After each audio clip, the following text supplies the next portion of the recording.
කවුද මේ අපරාධය කළේ? වික්‍රම් වගේ මිනිස්සෙක් මෙහෙම මරන්න පුළුවන් කාටද? අයියේ අන්තිම මොහොතේ කිව්වේ සනීපේ ගැන නහුගේ කන්‍යාව ගැන මදිය කිව්වෙත් ඒකමයි. මේ ගෙදර මොකක් හරි මිනිස්සු දෙයක් තියෙනවා. සේනක මට හරිම බයයි. වික්‍රම් කියන්නේ නාග කෝවිලකට ගිය අට දිනකින් එක්කෙනෙක් නේද? ඊරාස කාටවත් දැනගන්න තියන්න එපා. ආරියන්ටවත් ඒක දැනගන්න ලැබෙන්න බෑ.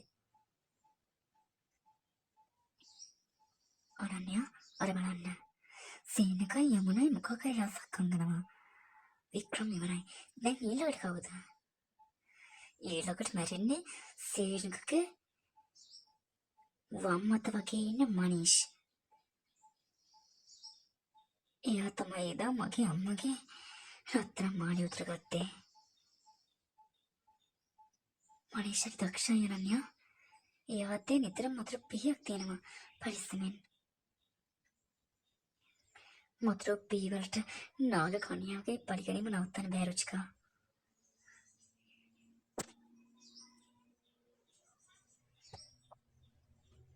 මොකද්ද මේ සුවඳ?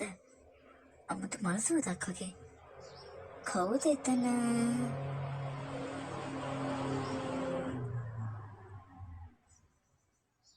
මනිෂායේ මට නිින්ද යන්නේ නැහැ.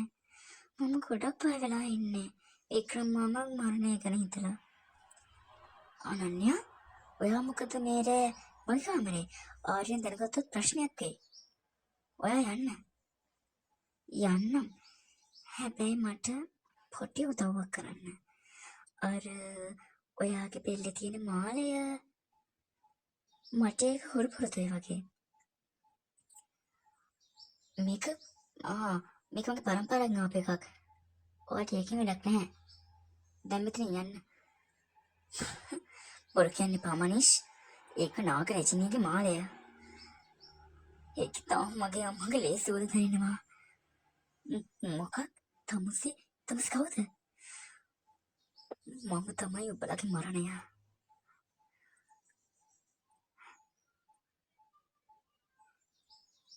අද දෙවැනි බෙල්ල අනන්‍යා අපි සම්පූර්ණ කරගත්තා. මගේ බෙල්ලේ තියෙන මාලය ගලගන්න. මාව බේරගන්න. ඒක මාව බේරගන්න. කෑ ගහලා වැඩක් නැහැ.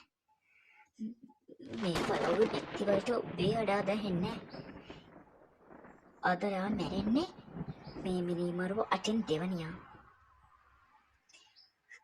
අම්මේ මේ ඔයාගේ මාලය. මම එකින් එකගෙන් අපේ දේවල් ආපහු ගන්නවා.